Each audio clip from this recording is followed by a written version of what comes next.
Welcome to my YouTube channel. দেখ, আজকে আমরা যে পার্টটা নিয়ে কমপ্লিট করব সেটা হলো একটা বেসিক ম্যাথামেটিক্স এর কিছু আইডিয়া যেগুলো ফিজিক্স এর অন্য চ্যাপ্টারে লাগবে।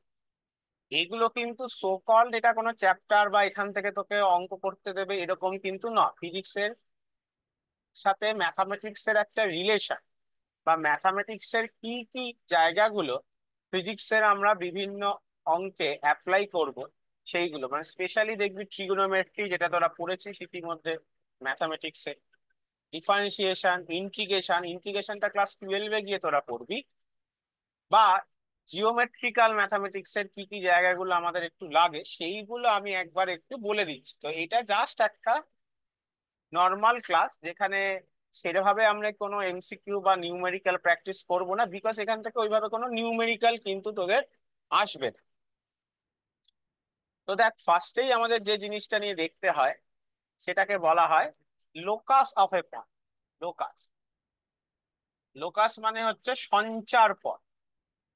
তো সঞ্চার পথে মানে কনসেপ্টটা কি, দেখ তোকে দেখবি অনেক ফিজিক্স এর অঙ্কেই কাইনেমেটিক্স স্পেসিক্যালি তোকে বলবে যে এই পার্টিকেলটার লোকাস কি হবে, দিয়ে চারটে অপশন থাকে, প্যারাবোলা, হাইপারবোলা, এইসব। তো সেগুলো আমরা আসছি। তো লোকাস বেসিক্যালি তুই মনে রাখবি, তোকে যে পার্টিকেলটা বলা আছে সেই পার্টিকেলটার এক্স ওয়াই মোশন বার করতে হবে, ইকুয়েশন অফ এক্স ওয়াই। তোকে এরকম মানে এক্স ওয়াই, তোকে একটা যদি আমি এক্সাম্পল দিই, এটা ফিজিক্স এর এক্সাম্পল দিয়েই বলছি, যে ধর তোকে বলা আছে x equal to t square আর ওয়াই ইকুয়াল টু 2t+2। তাহলে তোকে বললে লোকাসের ইকুয়েশন বার করো। তো লোকাস মানে তোকে এক্স ওয়াই এর মধ্যে রিলেশন এস্টাবলিশ করতে হবে। তাহলে এখান থেকে দেখ, যে কোনো একটা থেকে তুই যে কোনো একটা বসাতে পারিস। তুই এই লাইনটা থেকে টি এর ভ্যালু বসাতে পারিস কত, y-2/2। সেটা যদি আবার x equal to t square এখানে রিপ্লেস করে দিস, তাহলে y-2/2 তার হোল স্কোয়ার। তাহলে এইটা পেয়ে গেলাম আমরা, কি বল, যে পার্টিকেলটার লোকাস। যাই হোক, তো এরকম যে কোনো ইকুয়েশনই লোকাসকে এস্টাবলিশ করতে পারে, বাট কয়েকটা জেনারেল ইকুয়েশন আছে, যেমন স্ট্রেট লাইন। সবাই স্ট্রেট লাইনের ইকুয়েশন আশা করি জানিস, যে y ইকুয়াল টু mx+c, যেখানে এমটাকে কি বলা হয়, স্লোপ বা নতি, আর সিটাকে বলা হয় ইন্টারসেপশন। তো আশা করি স্লোপ মানে সবাই বুঝিস। স্লোপ মানে কি, যে কোনো একটা স্ট্রেট লাইন, এই যে যেমন ধর এই স্ট্রেট লাইনটা, এই যে স্লোপ মানে হচ্ছে y/x। একটা ছোট্ট যদি আমি ত্রিভুজ ভাবি, এই ছোট ত্রিভুজ এক্স অ্যাক্সিস যে অ্যাঙ্গেলটা করছে তাকে জেনারেলি আমরা কি বলে থাকি, স্লোপ বলে থাকি। তো স্লোপ মানে অনেকে আবার ট্যান থিটাও লেখে। ওই জন্য যে কোনো গ্রাফের স্লোপ মানে ট্যান থিটা বোঝায়, যে y/x। আর ইন্টারসেপশন হলো এটা। আজকে যদি স্ট্রেট লাইনটা এরকম অরিজিন পাসিং হয়, তাহলে ইন্টারসেপশনটা কত হবে, 0। যদি আজকে স্ট্রেট লাইনটা নিচ দিয়ে যায়, তাহলে সি এর ভ্যালুটা হবে নেগেটিভ। তাহলে তখন কিন্তু ইকুয়েশনটা হয়ে যাবে y ইকুয়াল টু mx-c। ঠিক আছে? তো অনেক সময় স্ট্রেট লাইনের ইকুয়েশন বার করতে দেয়। তো ইকুয়েশনের কন্ডিশনটা হচ্ছে এরকম, ধর তোকে বলা আছে যে equation of A straight line, দুটো পয়েন্ট দিয়ে যাচ্ছে পাসিং। দুটো পয়েন্ট গুলো হলো এরকম x1 y1, আর আরেকটা পয়েন্ট হলো x2 y2। এই দুটো পয়েন্ট দিয়ে যাচ্ছে, তাহলে সেই স্ট্রেট লাইনের ইকুয়েশন কি হতে পারে না, এই ওয়াইটা কিন্তু ভ্যারিয়েবল, ঠিক আছে? তো y-y1 ইকুয়াল টু, এদিকে আসবে y2-y1/x2-x1 ইন্টু x-x1। মানে এখানে x1 y1 আর x2 y2 ভ্যালু গুলো তুই বসাবি। y(x) কিন্তু থাকবে, y আর x এটাই তো ভ্যারিয়েবল, দিয়ে xy ওয়ালা একটা টার্ম পাবে। তো এটাকে আমরা স্ট্রেট লাইন ইকুয়েশন বলছি। ঠিক আছে? এছাড়াও স্ট্রেট লাইনের আর একটা ফর্ম হয়, সেটাও লিখে রাখতে পারিস। এটাও কিন্তু স্ট্রেট লাইনকেই ডিনোট করে, x/a plus y/b equal to 1। এটাও কিন্তু, এটাকে ইন্টারসেপশন ফর্ম বলা হয়। সেটা আমাদের দেখ ফিজিক্সে অত লাগে না, মানে আমি যদি কোনো ইকুয়েশনকে এভাবে আনতে পারি, আমি বলবো সেটা একটা স্ট্রেট লাইনকে বোঝাচ্ছে। এরপর আসছি আমরা সার্কেল। সার্কেলের ইকুয়েশন কি? X square plus y square equal to a square, এটা হলো সার্কেল। তারপর আসছি প্যারাবোলা। প্যারাবোলা দু রকম ইকুয়েশন হতে পারে, একটা Y square equal two 4ax হতে পারে, যার গ্রাফ কিনা এরকম হবে, ওয়াই ভার্সেস এক্স গ্রাফ এই যে এরকম। আর একটা x square equal two 4ay হতে পারে, যার গ্রাফ কিনা এরকম হবে। আবার এক্স স্কোয়ার ইকুয়াল টু যদি -4ay হয়, তাহলে তার গ্রাফটা এরকম হবে। কেন আমি এরকম বলছি দেখ, তোদের তো পরবর্তীকালে আমি প্রজেক্টাইলের ভিডিও দেবো, বা ইতিমধ্যে তোদের প্রজেক্টাইল বা পাশের গতি পড়া হয়েছে। তোর যদি খেয়াল করিস যে এই যে এইটা, এটা দেখ প্রজেক্টাইলের মতোই দেখতে, প্রজেক্টাইল মোশন এরকমই পড়েছিলিস না? তাই প্রজেক্টাইল কিন্তু একটা প্যারাবোলিক লোকাস ফলো করে চলে। তাই এই এমসিকিউটা কিন্তু দেয় অনেক সময়, যে প্যারাবোলা বা মানে প্যারাবোলার একটা এক্সাম্পল বা প্রজেক্টাইল কি লোকাস ফলো করে চলে, চারটে অপশন যদি থাকে circle, parabola, straight line, hyperbola, তাহলে আনসার হবে কিন্তু প্যারাবোলিক ইকুয়েশন মেনে চলে। ঠিক আছে? তো দেখ এরপর আমরা যে জায়গাটা আসছি সেটা হলো ইলিপস। তো ইলিপস দেখবি পরে গ্র্যাভিটেশনে খুব ইম্পর্টেন্ট। তো ইলিপ্টিক্যাল পাথের ইকুয়েশন হচ্ছে x square by a square plus y square by b square equal to 1। আর হাইপারবোলা, হাইপারবোলা এই ইকুয়েশনের ইয়ে হচ্ছে x square by a square minus y square by b square equal to 1। তো ellipse আর হাইপারবোলার ইকুয়েশনটা সেমই প্রায়, শুধু এরকম একটা মাইনাস এসছে। আর কোনো কারণে কোনোদিন যদি এরকম ইকুয়েশন আসে, ভালো করে দেখ, x y equal to constant, এটা সিটা কনস্ট্যান্ট, তাহলে সেই গ্রাফটা অলওয়েজ এইরকম রেক্ট্যাঙ্গুলার হাইপারবোলিক হবে। মানে x y equal to constant, এটা পাওয়া মানে কি, যে এক্স আর ওয়াই এর যে প্রোডাক্ট গুণফল সেটা কনস্ট্যান্ট আছে, মানে একটা ভ্যালু বাড়লে আর একটার ভ্যালু অবশ্যই কমছে, এরকম একটা কনসেপ্ট। তো সেইটা অলওয়েজ এরকম হবে। আমি কেন বললাম এরকম, এরকম অনেক অঙ্কে দেখবি তোকে বলবে যে নিম্নলিখিত বা ফলোইং গ্রাফটা কোনটা। তুই অঙ্কটা সলভ করে ধর এরকম পেলি, এক্স বরাবর ধর অন্য কোনো ফিজিক্সের কোনো কোয়ান্টিটি অ্যাপ্লাই হয়েছে, ঠিক আছে, ওয়াই বরাবর ধর ফিজিক্সের অন্য কোনো কোয়ান্টিটি অ্যাপ্লাই হয়েছে, তুই অঙ্কের স্টেপ ফলো করে দেখবি যে সেই দুটোর প্রোডাক্ট কনস্ট্যান্ট আসছে, তার মানে তার গ্রাফটা এইরকম। ঠিক আছে? এরপর দেখ আমরা চলে যাচ্ছি ট্রিগোনোমেট্রিতে। ট্রিগোনোমেট্রিতে আশা করি সবার সাইন থিটা, কস থিটা আর ট্যান থিটা এগুলো নিয়ে আইডিয়া পরিষ্কার আছেই, যে থিটা কোনটাকে ধরছি সেইটা কিন্তু সবার আগে দেখতে হবে, কেন ভেক্টর রেজলিউশনে কিন্তু খুব ইম্পর্টেন্ট এটা। এটা যদি থিটা হয় তাহলেই কিন্তু এটা বেস বা ভূমি, এটা কিন্তু হাইট বা উচ্চতা, আর এটা হলো হাইপোটেনিয়াস বা অতিভুজ। কিন্তু আবার যদি এটাকে কেউ অ্যাঙ্গেল ধরে তখন কিন্তু এইটা বেস হয়ে যায়, তখন এটা কিন্তু হাইট হয়ে যায়। ঠিক আছে? তো সাইন থিটা কস থিটার এই ফর্মুলা গুলো তো বেসিক তোরা সব জানিসই। আমি শুধু যেগুলো লিখে দিচ্ছি সেগুলো হচ্ছে অ্যাডিশন ফর্মুলা, যে দুটো অ্যাঙ্গেলের যদি থাকে তাহলে সাইন এ প্লাস বি হবে sine a cos B plus cos A sine b. যদি থাকতো কস এ প্লাস বি, তাহলে হবে কস এ কস বি মাইনাস সাইন এ সাইন বি। যদি হতো ট্যান এ প্লাস বি, তাহলে হবে tan a plus tan b by 1 - tan A tan b. এগুলো হলো যোগের ফর্মুলা। যদি বিয়োগের আসে, সাইন এ মাইনাস বি ধর কোথাও দরকার পড়ছে, তাহলে সাইন এ কস বি, যা সাইন গুলো পড়লি আগের গুলো সেগুলো সব উল্টে যাবে, বাকি ফর্মুলাটা একই থাকবে, cos A sine. Similarly cos A minus B, that will give you cos A cos B plus, কিন্তু খেয়াল রাখবে, সাইন এ সাইন। আর tan A minus B, tan A minus tan B 1 + tan A tan.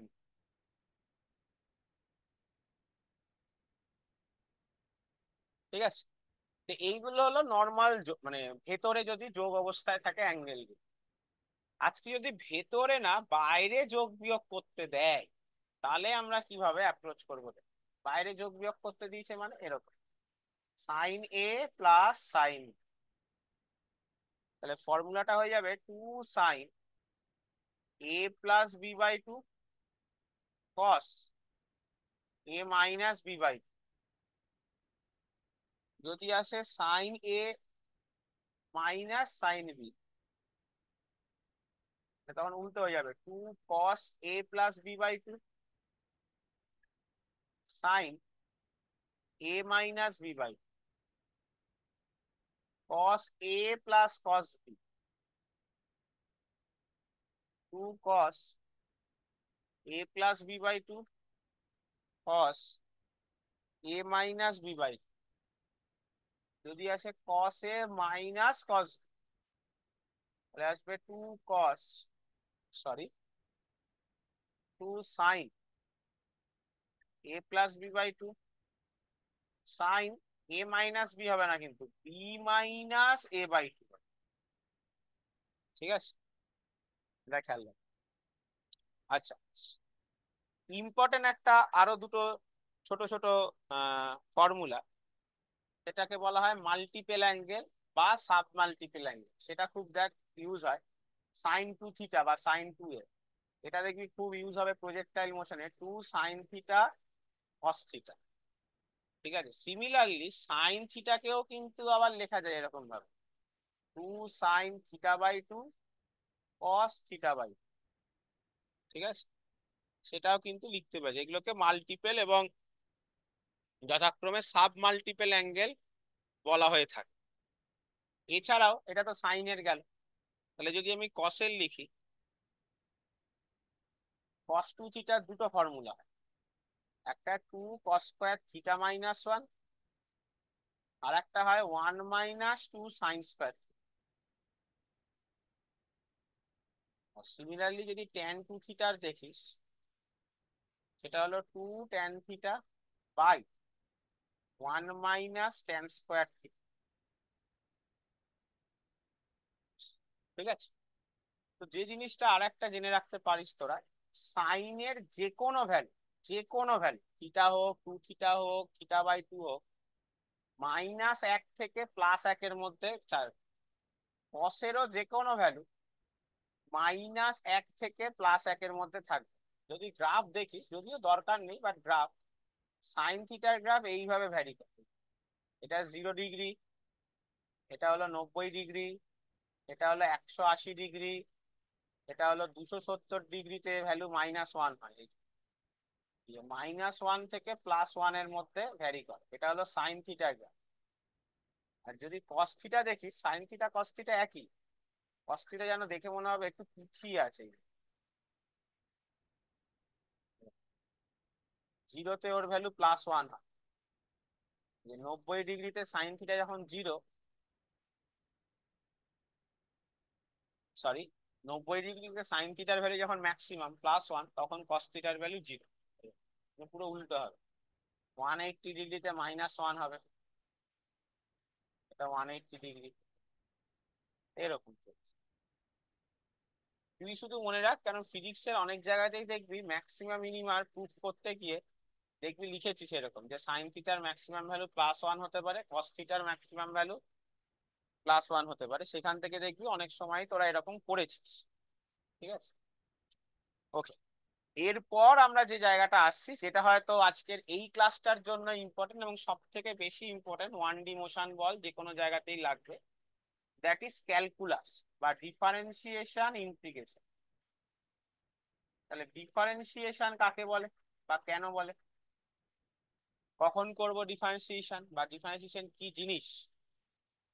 বলা হচ্ছে যদি Y x এর function হয়, x এর ফাংশন মানে ওয়াই এর ভ্যালুটা এক্স এর ওপর নির্ভর করবে, তখন একমাত্র আমরা ডিওয়াই বাই ডিএক্স করতে পারি। ডিওয়াই দিয়ে কি বোঝায় না, ওয়াই এর চেঞ্জ বাই এক্স এর চেঞ্জ, মানে এক্স অল্প পরিবর্তন করার জন্য ওয়াই এর কতটা চেঞ্জ হলো। এখানে এই জন্য ওয়াই কে বলা হয় কি, ডিপেন্ডেন্ট ভ্যারিয়েবল, মানে এটা ডিপেন্ড করছে।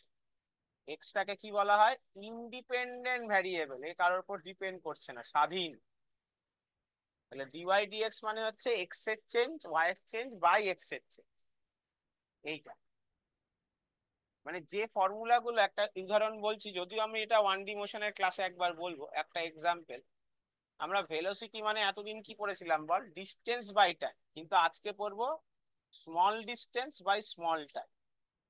যে টাইম অল্প চেঞ্জ করলাম, তার জন্য ডিস্টেন্স বা ডিসপ্লেসমেন্ট কতটা চেঞ্জ হলো, এইটা বোঝাচ্ছে হচ্ছে ভেলোসিটি। এরপর দেখ আমরা যেটা আসছি, যে এগুলোর কিছু ফর্মুলা আছে। দেখ বেসিক কিছু ফর্মুলা আছে যেগুলো মুখস্থ রাখতেই হবে। যে প্রথম ফর্মুলাটা হচ্ছে x to the power N A, এরকম ভাবে মনে রাখবি, পাওয়ারটা নামবে, ওপরে পাওয়ার এক কমবে। যেমন ধর ডিডিএক্স অফ এক্স কিউব আছে, তাহলে এক্স এর পাওয়ার 3 আছে, তাহলে 3টা নামলো, ওপরের পাওয়ার কমলো, কত হলো? 2, তাহলে 3x² হবে ডিফারেন্সিয়েশন করলে। ডিডিএক্স অফ সাইন mx, তো সাইন থিটার ডিফারেন্সিয়েশন হবে কস থিটা, আর ভেতরের ওই পার্টটার আবার ডিফারেন্সিয়েশন হলে শুধু এম বেরিয়ে আসবে, সেটা শেখাচ্ছি পরে। কিন্তু এগুলো আপাতত তোরা ফর্মুলা হিসাবে মনে রাখ। Cos mx minus M sine mx হবে, E to the power mx M E to the power mx হবে, আর ddx of log x log base e, তাহলে 1/x হবে। এইগুলো ছাড়াও কিন্তু অনেক ডিফারেন্সিয়েশনের ফর্মুলা হয়, সেগুলো তোরা পড়বি পরে অঙ্কে। আমি জাস্ট বেসিক গুলো বললাম, যেগুলো বেশি ফিজিক্সে ইউজ হয়ে থাকে। তো এছাড়াও কিছু রুল থাকে এখানে। প্রথম যে রুলটা আসছি আমরা, তাকে আমরা বলছি চেন রুল। চেন রুল কাকে বলছে? যে যদি বা এরকম চেন রুলটার আগে দুটো জিনিস দেখে নে, সেটা হলো যোগ বিয়োগের নিয়ম। যোগ বিয়োগের নিয়ম কিরকম? যদি দুটো ফাংশন থাকে, মানে ইউ একটা ফাংশন, ভি একটা ফাংশন, তাহলে একবার ইউ এর ডিফারেন্সিয়েশন হবে প্লাস তারপর ভি এর ডিফারেন্সিয়েশন। যদি এরকম হয় ইউ মাইনাস ভি, তাহলে একবার ইউ এর ডিফারেন্সিয়েশন করব মাইনাস ভি এর ডিফারেন্সিয়েশন করব। যদি হয় ইউ ইনটু ভি, এই যে চেন রুলটা এটাই, গুণ। গুণ থাকলে একবার ইউ কে বাইরে রেখে ভি এর ডিফারেন্সিয়েশন, একবার ভি কে বাইরে রেখে ইউ এর ডিফারেন্সিয়েশন। একটা এক্সাম্পলে যদি আমরা যাই চেন রুলের জন্য, ধর ডিডিএক্স অফ এরকম আছে x² sin x, তাহলে দেখ দুটো ফাংশন, x² একটা আলাদা ফাংশন, sin s একটা আলাদা ফাংশন। তাহলে একবার x² কে বাইরে রেখে sin x এর ডিফারেন্সিয়েশন করতে হবে, একবার sin x কে বাইরে রেখে x² এর ডিফারেন্সিয়েশন করতে হবে। তাহলে sin x এর ডিফারেন্সিয়েশন করলে পাবো cos x, আর x² এর করলে পাবো 2x, আর যারা এগুলো ছিল এরকম। তাহলে এইটা হলো তাহলে এটা দেখ যোগ গেল, এটা দেখ বিয়োগ গেল, এটা দেখ গুণ গেল। সিমিলারলি একটা ভাগ আসতে পারে, দুটো ফাংশন ভাগ অবস্থায় আছে, ddx of u by v, তাহলে ভাগ অবস্থায় যদি থাকে তাহলে v² ভি ডিউ ডিএক্স, ভাগ মানে এখানে মাইনাস হবে, ইউ ডিভি ডিএক্স।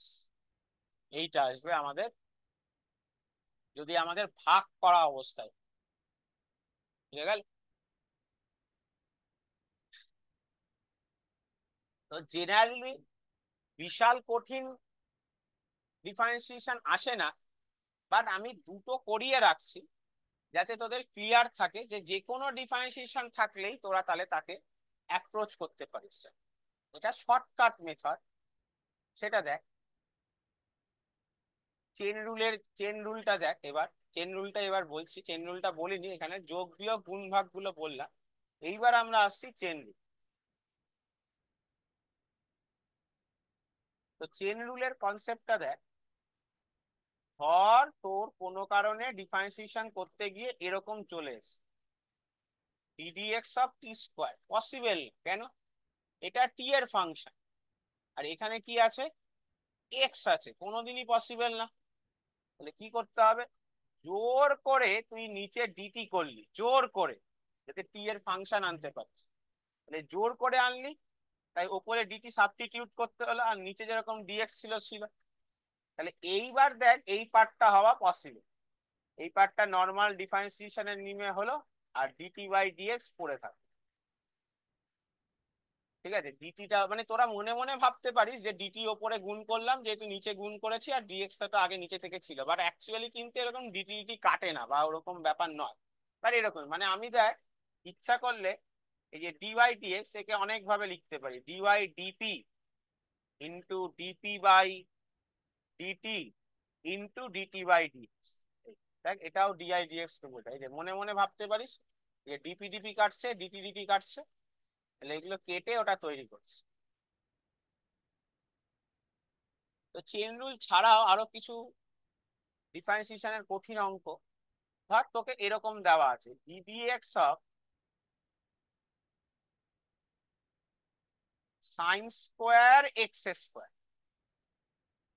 বা সাইন এক্স স্কোয়ার, একদম ছোট দেখেছি সাইন এক্স স্কোয়ার। তাহলে এরকম তো আমরা ডিফারেন্সিয়েশন পড়িনি, তখন আমরা কি অ্যাপ্রোচ রাখবো? দেখ তখন আমরা ফাংশন ওয়াইজ যাব, মানে প্রথম ফাংশনটা কি আছে বল, সাইন, ভেতরে কি আছে দেখবি না, ভেতরে কি আছে দেখবি না, সাইনের ডিফারেন্সিয়েশন করলে কত আসে, কস, ভেতরে যে এক্স স্কোয়ার আছে এক্স স্কোয়ারের মতো বসিয়ে দিলাম ইনটু, এইবার এর ভেতরে কে আছে তার ডিফারেন্সিয়েশন আলাদা করে করতে হবে, এর ভেতরে কে আছে এক্স স্কোয়ার, তাহলে এক্স স্কোয়ারে করলে পাওয়ারটা নামবে, ওপরে পাওয়ার কমলো 2x, তাহলে হয়ে গেল উত্তর 2x cos এক্স স্কোয়ার। আর একটা করাই তাহলে তোদের ক্লিয়ার হবে, ধর ddx of log x square আছে, কিন্তু আমরা তো লগ এক্স এর জন্য পড়েছি, তাহলে আগে লগ ফাংশনটা ধর, যে লগ এক্স এর কথা হয় 1/x, মানে লগের ভেতরে যেটা থাকে সেটার রেসিপ্রোকাল বা অনন্যক হয়ে যায়, তাহলে এখানেও রেসিপ্রোকাল বা অনন্যক হয়ে গেল। এইবার লগের ভেতরে যে আছে এক্স স্কোয়ার তার ডিফারেন্সিয়েশন কর, তার ডিফারেন্সিয়েশন করলে 2x, তাহলে হলো 2/x। তো তুই বলবি দাদা আমি কখন এরকম অ্যাপ্রোচটা রাখবো, না অবভিয়াসলি যখন কিনা এরকম টাইপের ডিফারেন্সিয়েশন করতে করতে চলে আসবে, যেরকম ডিফারেন্সিয়েশন ধর তুই ফর্মুলা ওয়াইজ পড়িস, ধর এরকম এসছে ddx of sine square x, তো সাইন স্কোয়ার এক্স কে কিভাবে করব, না আমরা তো সাইন এক্স এর করেছি, সাইন স্কোয়ার এক্স কে এভাবে লিখতে পারি সাইন এক্স এর হোল স্কোয়ার, তাহলে প্রথমে পুরো জিনিসটাকে সামথিং এর হোল স্কোয়ার এভাবে নিজেদেরকে রিপ্রেজেন্ট করছি। তাহলে প্রথমে কিন্তু সাইন এক্স দেখবো না, প্রথমে শুধু কি দেখবো যে সামথিং আছে তার পুরোটার স্কোয়ার, এই যে মানে something to the power N এর মতো দেখতে, তাহলে কি হবে পাওয়ারটা নামবে, ওপরে পাওয়ার এক কমলো, তাহলে ভেতরটা হলো মানে হয়ে গেল। এবার এর ভেতরে, এর ভেতরে কি আছে সাইন এক্স, তাহলে আগে শুধু সাইন করব, সাইন করলে কস, ভেতরে যা আছে লিখে দিলাম। এবারও তারও ভেতরে, তার ভেতরে কি আছে বল এক্স, এক্স এর ডিফারেন্সিয়েশন 1, তাহলে এখান থেকে আসলো আমার 2 sin x cos x,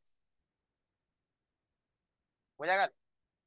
last একটা দেখাচ্ছি, যে ধর তোকে এরকম আছে ddx of log x square এর হোল স্কোয়ার, তাহলে প্রথম ফাংশনটা কিন্তু এই যে হোল স্কোয়ারটা প্রথম, তাহলে হোল স্কোয়ার মানে কি পাওয়ার নামবে, ওপরে পাওয়ার এক কমবে, তারপর তার ভেতরে ঢোকো লগ, লগের ডিফারেন্সিয়েশন 1 বাই যেটা আছে এটা, তারপর আবার তার ভেতরে কত 2x, তাহলে 4/x log x, মানে তুই একটা করে ফাংশন বাইরের দেখবি সেটার করবি, যখন সেটার ডিফারেন্সিয়েশন ফর্মুলাটা করছিস তখন কিন্তু তার ভেতরে কি আছে ভাববি না। আমি কিন্তু বারবার বলছি এগুলো সবই কিন্তু শর্ট ট্রিক্স, তোরা যেখানে পড়েছিস বা আগে যেখানে শিখেছিস সেখানে হতেই পারে অন্য মেথডে শিখিয়েছিস, কোনো অসুবিধা নেই, তারা দেখবি চেন রুল দিয়ে শিখিয়েছে, একটা একটা ধাপ করে করতে শিখিয়েছে, কিন্তু একটা একটা করে ধাপ করলে অনেক সময় লাগবে। আমার তো এটা ফিজিক্সের করা ব্যাপার না, আমাকে ফিজিক্সে এক লাইনে ডিফারেন্সিয়েশন করতে হবে, ঠিক আছে।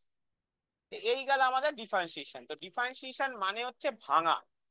তো ফিজিক্সে আমরা কখন ডিফারেন্সিয়েশন করব, যখন কোনো একটা এক্সটেন্ডেড জিনিসকে, একটা বড় জিনিসকে ছোট ছোট জিনিসে ভাঙবো, তখন আমি করব হচ্ছে ডিফারেন্সিয়েশন।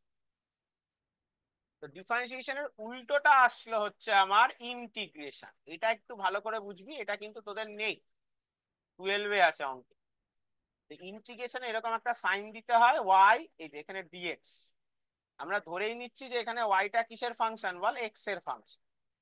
তো এরও কতগুলো নিয়ম আছে, না X to the power N DX কত হবে, X to the power N plus one by N plus one plus C, এই সি কে বলা হয় integrating constant, sine M X DX, এটা হবে minus cos M X by M plus C.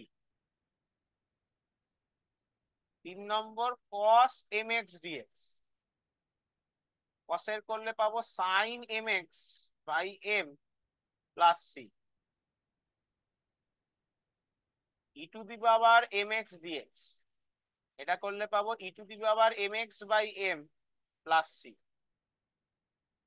আর এটা খুব ইম্পর্টেন্ট, অনেক জায়গাতে ইউজ হবে, ডিএক্স বাই এক্স কত হবে, লগ এক্স।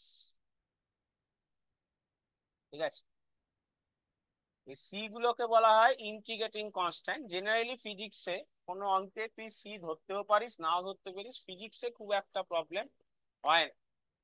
ইন্টিগ্রেশন করা মানে কিন্তু সামেশন করা বা যোগ করা এরকম ভাবতে পারি। এবার আরেকটা ইন্টিগ্রেশন হয় যাকে বলা হয় লিমিটিং ইন্টিগ্রেশন। লিমিটিং ইন্টিগ্রেশন মানে তোর আপার লিমিট আর লোয়ার লিমিট এটা বলা থাকবে, মানে কোথা থেকে তুই ইন্টিগ্রেশন, ইন্টিগ্রেশন করা মানে কি বোঝালাম, যোগ করা। যোগ করছিস মানে তার একটা স্টার্টিং পয়েন্ট আছে আর একটা এন্ডিং পয়েন্ট আছে। যদি স্টার্টিং পয়েন্ট এন্ডিং পয়েন্ট না বলা থাকে সেরকম ইন্টিগ্রেশনকে বলা হয় ইনডেফিনাইট। ইনডেফিনাইট মানে ডেফিনিট নয়, যেমন এই যে এগুলো। আর যদি স্টার্টিং আর এন্ডিং পয়েন্ট বলা থাকে তখন তাকে আমরা বলছি ডেফিনাইট। যেমন ধর ধর এরকম আছে এক্স স্কোয়ার ডিএক্স, তোকে ভ্যালুটা বলেছে 1 থেকে 2, তাহলে আগে কিন্তু ডেফিনিটের জন্য অন্য কিছু ফর্মুলা না, আগে ইনডেফিনিটের যা ফর্মুলা সেগুলোই অ্যাপ্লাই করবো। এক্স স্কোয়ার কিরকম দেখতে বলে, এরকম দেখতে, তাহলে কি হবে, এন প্লাস ওয়ান মানে 2+1 বাই এন প্লাস ওয়ান মানে 2+1। এবার নিয়মটা মনে রাখবি, আপার লিমিট মাইনাস লোয়ার লিমিট, আপার লিমিট মাইনাস লোয়ার লিমিট করে একটা ভ্যালু। তাহলে ডেফিনিট ইন্টিগ্রেশনে কি হবে, তুই একটা ভ্যালু পাবি। আর নর্মাল ইনডেফিনিট ইন্টিগ্রেশনে কি হবে, তুই ইন্টিগ্রেশনটা করে ভ্যারিয়েবল ফর্মেই এক্সপ্রেশনটা থেকে যাবে। তা ডেফিনিটের জন্য আলাদা করে কিছু করতে হয় না, আগে যেরকম ইনডেফিনিট ইন্টিগ্রেশনের নিয়ম আছে সেই অনুযায়ী করব, সেই অনুযায়ী করার পর আপার লিমিট মাইনাস লোয়ার লিমিট আমি বসিয়ে দেব। দিয়ে বারবার বলছি এক্স এর জায়গায় বসবি, কিন্তু এক্স কিউবের ভ্যালু 2 না, এক্স এর ভ্যালু 2, তাই 2 এর কিউব মাইনাস 1 এর কিউব। আচ্ছা, আর একটা ফর্মুলা লিখে রাখতে পারিস, যেটা কি কনস্ট্যান্টের ইন্টিগ্রেশন যদি করতে হয় সেই কনস্ট্যান্টটা বেরিয়ে যাবে, শুধু ইন্টিগ্রেশনটা ডিএক্স এর ওপর হবে, তাহলে শুধু এক্স আসবে। ঠিক আছে, সিমিলারলি আমি ডিফারেন্সিয়েশনে বলতে ভুলে গেছি যে কনস্ট্যান্টের শুধু ডিফারেন্সিয়েশন কিন্তু 0 হয়, কিন্তু আবার কনস্ট্যান্টের সাথে যদি কোনো ফাংশন থাকে, দেখ এ এক্স স্কোয়ার এরকম আছে, তখন তো কনস্ট্যান্টের সাথে একটা ভ্যারিয়েবল আছে, তখন কিন্তু কনস্ট্যান্টটা বেরিয়ে যাবে, ওই ভ্যারিয়েবল টার্মটা ডিফারেন্সিয়েশন হবে, যা ডিফারেন্সিয়েশনের নিয়ম অনুযায়ী হয়। তো ডিফারেন্সিয়েশন আর ইন্টিগ্রেশন এই দুটো অপোজিট ফেনোমেন। তো 1D বা কাইনেমেটিক্সে তুই দেখতে পাবি যে ডিস্টেন্সকে ডিফারেন্সিয়েশন করলে আমি ভেলোসিটি পাই, তার মানে কিন্তু এর উল্টো কথাটা ঠিক, যে ভেলোসিটিকে ইন্টিগ্রেশন করলে কিন্তু আমি ডিস্টেন্স বা ডিসপ্লেসমেন্ট যাই বলিস না কেন সেইটা পাবো। ঠিক আছে, তো এই হলো আমাদের বেসিক ম্যাথামেটিক্স যেটুকুনি দরকার বিভিন্ন অঙ্কের জন্য।